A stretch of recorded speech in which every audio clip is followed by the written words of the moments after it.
is it called? Like a TLDR. Little synopsis, little, what is it? Not quick notes. It's a, Spark Notes, I think. Spark Notes, the Spark Notes version of what happened. Basically,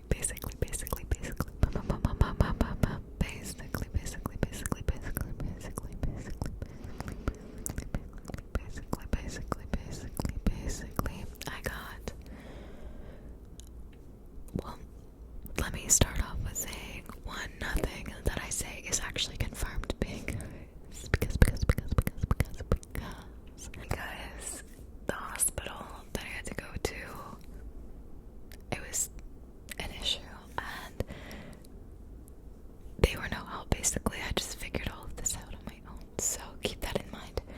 I always am like nervous to like say what happened because it's like, well, technically no medical professional said it was this, but everything lines up perfectly, and I'll be going to my primary care physician in July and I will talk to them about it. But I literally, in this mid-July is like the soonest I could see my actual doctor to work all this stuff out. So anyways, it started with an ear infection, potentially. I had pain in my ear. I never went to the doctor or a emergency care or whatever that's called. Not emergency care, but like urgent care. That's what I think it's called. I went nowhere. I just stayed home, tried to take care of it at home. And then I got a really bad headache. It lasted like a few days. Then right after, I got a really bad headache, which I'm no stranger. I'm not a stranger to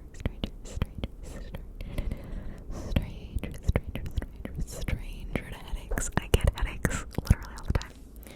I am a chronic migraine sufferer. So I thought it was bad. I thought it was not bad.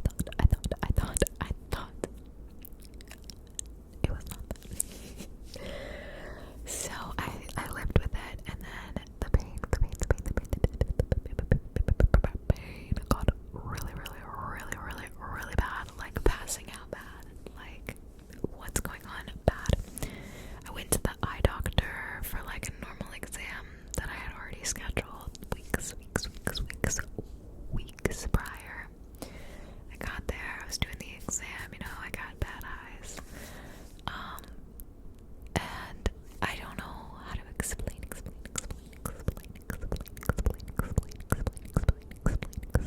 what happened. Like, it's so weird to explain like how I got confused. I started experiencing confusion in the way that when they had me reading the letters, like the letters that they put on the screen, they tell you to cover one eye and then read the letters. You know what I'm talking about. Well, I did that and I could see the letters, but if it was like the letter T on the screen, I could see that it was the letter T, and I knew that it was letter T, and I was trying to say the letter T, but then my mouth would say the letter like J or F. Like, it just, my mouth was not, the brain and the mouth were not working together. They were not teammates, and that was weird. That was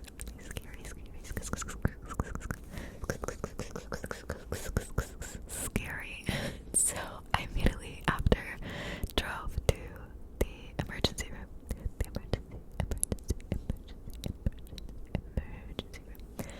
By that point, my headache, she was bumping. That headache was so bad.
was so severe.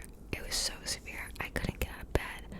I couldn't, like, I needed to drink a lot of water, and every time I got up to refill my water, I just would, like, get out of bed.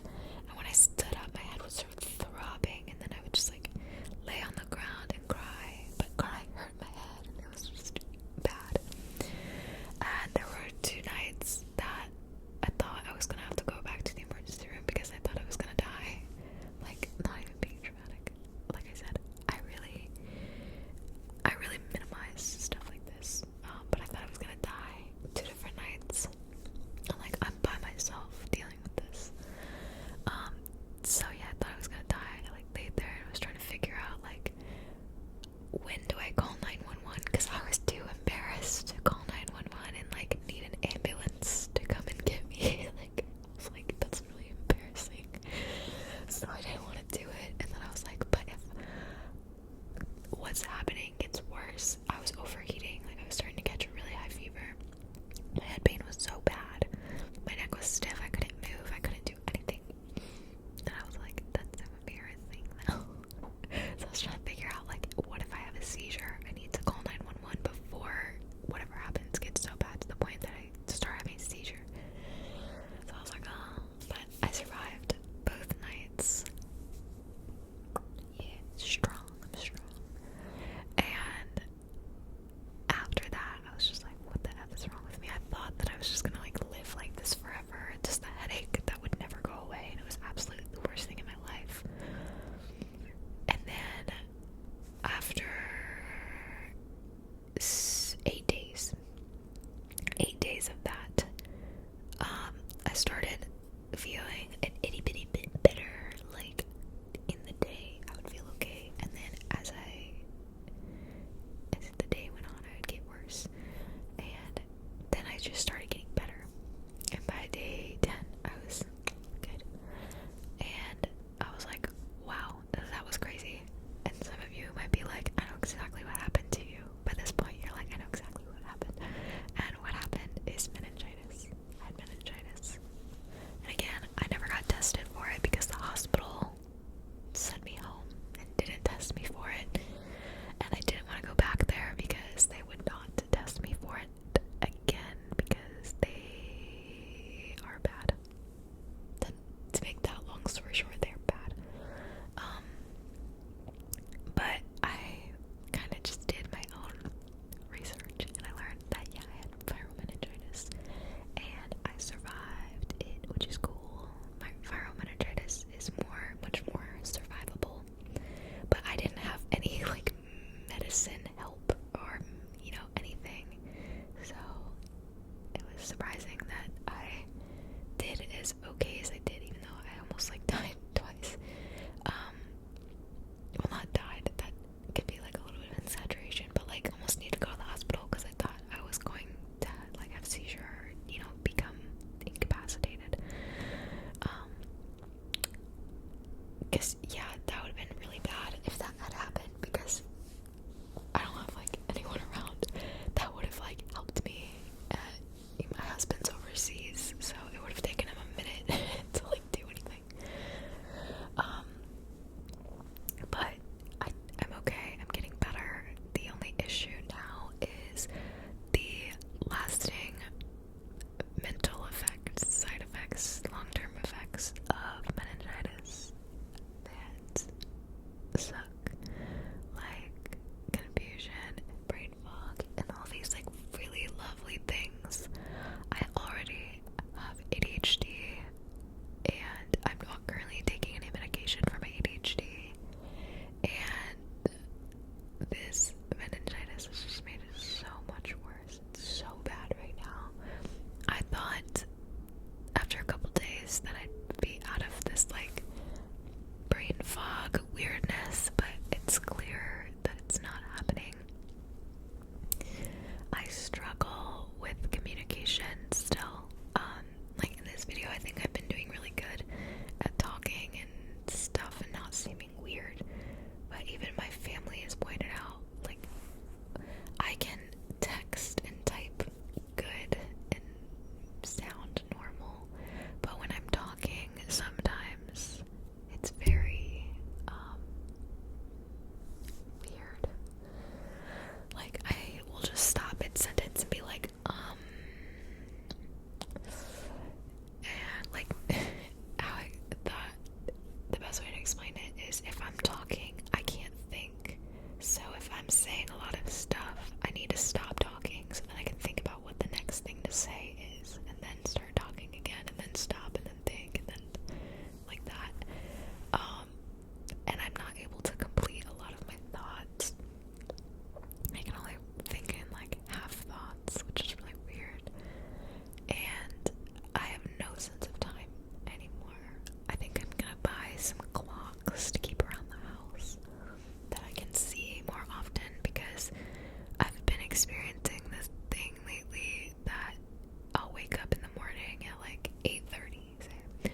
like sit down to take a break, and then suddenly it's 5 hours later, and I'm like, what just happened?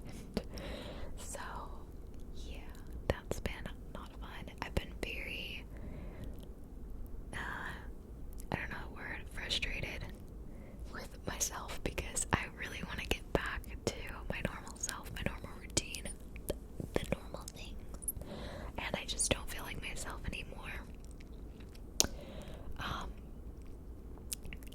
It's like as if you put a resistance band, like as if you're trying to walk and someone's like pulling you back with like a resistance band or something like that. Like you're like, I can kind of go, but not really. Like that's what it feels like in my brain. It feels like I just have a resistance band around my brain holding me back. And it's just like everything is so much more difficult. And I heard that that's common with the long-term effects of meningitis, and they say it can take like hopefully it can resolve in like a few weeks, but it's been known to take like 6 months to a year to feel like, they say you'll feel 60% better within like a month or two, and then you'll feel at least 95% better by month 6, and like almost 100% by a year, something like that.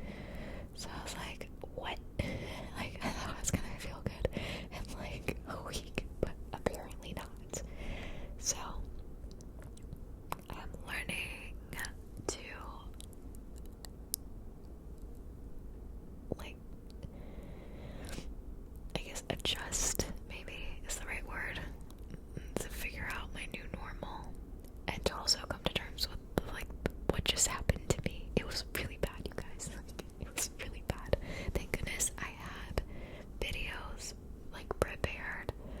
I had to like post only one a week for a little while versus 2 a week. But luckily I had them there because I was not filming for I think 3 weeks. So yeah, that was crazy. And that part was really like frustrating and disappointing because I had just made the video for you guys of the repeating words. And that video did really, really, really well compared to most of my recent videos. It has like over 50,000 views.